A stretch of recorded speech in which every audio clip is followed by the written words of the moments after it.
آج جو ہے وہ دو سٹوریز ہیں، اس کے اوپر آپ سے بات کریں گے۔ پہلی سٹوری جو ہے وہ صدر عارف علوی کیا کرنا جا رہے تھے، اڈیالہ جیل کو ان کو روک دیا گیا۔ دوسرا جو ہے وہ ظلم خلیل زاد جو پاکستان کے خلاف، افواج پاکستان کے خلاف اور ہمارے سپہ سالار کے خلاف ایک مہم چلانے کی ناکام کوشش کر رہا ہے، اس کے اوپر جو ہے وہ بات کرنا بہت ضروری ہے، کیونکہ پاکستانی قوم نے شدید رد عمل دیا ہے، اور یہ جو ڈالر لے کر ظلم خلیل زاد افواج پاکستان اور خاص طور پر general Syed Asim Munir army chief کو بدنام کرنے کی کوشش کر رہا ہے، اس کے تانے بانے بھی جو ہیں وہ تحریک انصاف سے جا ملتے ہیں۔ لیکن سب سے پہلے ایک انفارمیشن آپ کے ساتھ شیئر کرنا بہت ضروری ہے۔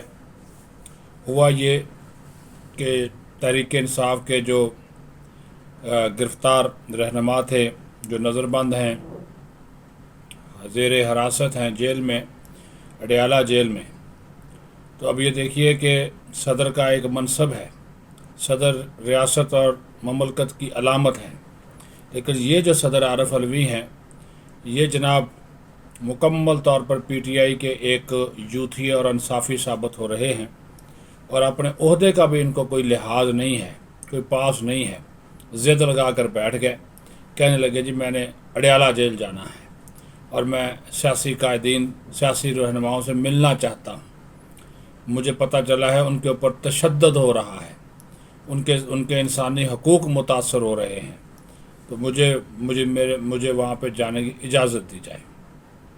تو سیکورٹی اداروں نے کہا، انہوں نے کہا کہ جناب صدر آپ بالکل جا سکتے ہیں، لیکن ہم پھر آپ کی سیکورٹی کے ذمہ دار نہیں ہوں گے، کیونکہ وہاں پہ وہ بڑا گنجان آبادی والا علاقہ ہے، گنجان آباد علاقہ ہے اڈیالہ کا، جہاں پہ جیل ہے، تو وہاں پہ آپ کی سیکورٹی کو یقینی بنانا ہمارے لیے بڑا مسئلہ ہو جائے گا۔ تو آئیں بائیں شائیں صدر صاحب نے کرنے شروع کر دی کہ یہ کیا بات ہے، میں پریزیڈنٹ ہوں، میں نہیں جا سکتا، مجھے سیکورٹی نہیں دے سکتے۔ انہوں نے کہا جی ہم سیکورٹی بالکل آپ کو دینے کو تیار ہیں، لیکن آپ حالات و واقعات تو دیکھیں۔ اور کیوں حکومت نے بھی اس کے اوپر بڑا مائنڈ کیا کہ بھئی کیوں جانا چاہ رہے وہاں کے اوپر، اب مملکت کے کسی اور عام قیدی کے لیے تو کبھی آپ گئے نہیں، شاہ محمود قریشی سے ملنا چاہ رہے ہیں، شیریں مزاری سے ملنا چاہ رہے ہیں، آپ فواد چودھری سے ملنا چاہ رہے ہیں، اسد عمر سے ملنا چاہ رہے ہیں، کس سے ملنا چاہ رہے ہیں؟ تو کبھی زندگی میں 4 سال آپ کو ہو گئے صدر بنے ہوئے، 4 سال سے بھی زیادہ کا عرصہ ہو گیا بلکہ، اور آپ نے کبھی نہیں کہا کہ میں نے فلاں قیدی سے ملنا، یہ کبھی آپ اڈیالہ جیل کا آپ کو وزٹ نصیب نہیں ہوا، اب جو ہے وہ آپ کو اچانک یاد آ گیا۔ تو یہ جو ان کی یہ کوشش تھی، تو وہ سازش ہی کہوں گا نا، وہ ایک نیا پنڈورا باکس کھولنا چاہتے تھے، تو وہ پھر ناکام ہو گئی، اس میں وہ کامیاب نہیں ہوئے۔ تو صدر صاحب کو بھی اپنا پاس کرنا چاہیے۔ ویسے انٹرویو میں کہتے ہیں کہ میں 9 مئی کی مذمت کرتا ہوں، عمران خان کو بھی مذمت کرنی چاہیے، آج عمران خان نے بھی کر دی۔ بھئی اگر عمران خان نے کر دی اور صدر عارف علوی نے بھی کر دی، تو پھر شور کیوں مچا رہے ہیں؟ پھر انصاف اور قانون کو اپنا رستہ لینے دیں۔ جن لوگوں نے یہ کیا ان سے خود کو الگ کریں، اور یہ کہیں کہ ان کو سزا ملنی چاہیے۔ جو پی ٹی آئی کے لوگ اس میں ملوث ہیں، شرپسند، پکڑے بھی گئے نا، فوٹیج ہے، سارا کچھ ہے، تو پھر کہیں، کھل کر کہیں کہ ان کو سزا ملے، لیکن کہہ رہے ہیں جن کے اوپر تشدد ہو رہا ہے، ان کو مارا جا رہا ہے، ان کے انسانی حقوق متاثر ہو رہے ہیں۔ بھئی انسانی حقوق ان کے متاثر ہو رہے ہیں، آپ کے نہیں متاثر ہو رہا ہے۔ یہ چیزیں بھی دیکھنے کی ہیں، نوٹ کرنے کی ہیں۔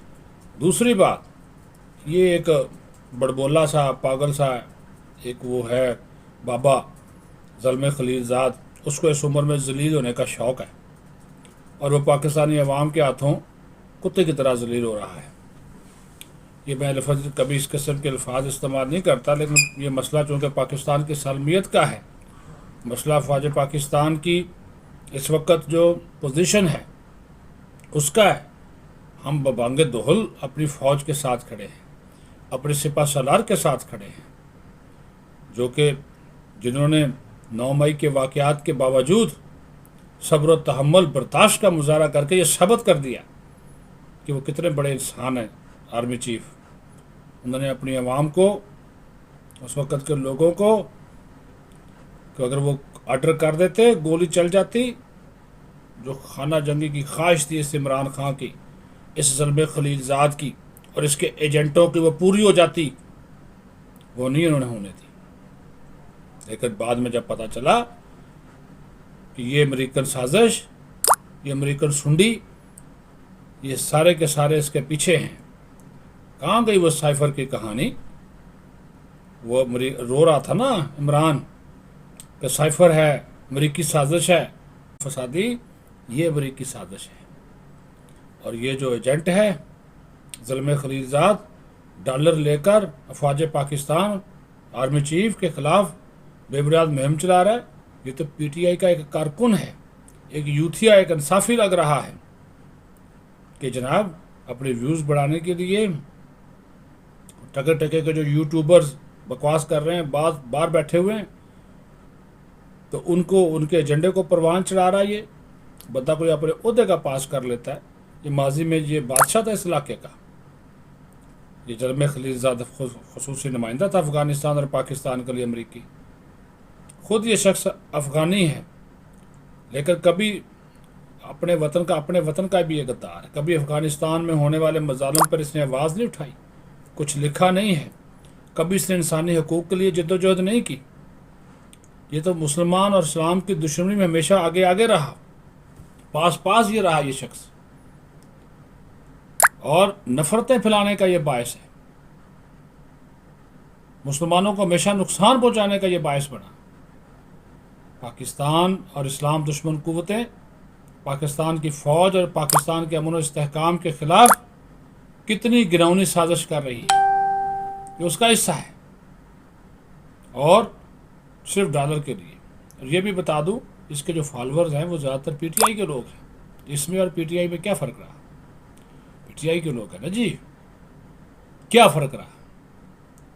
اور ایجنڈا بھی ان کا ٹو کر رہا ہے. اور اس کی جو بیانیہ ہے, پھر وہ سیالکوٹ میں جو آرمی چیف نے تقریر کی, من گڑت باتیں منسوب کر دی اس سے, نہ سر نہ پیر.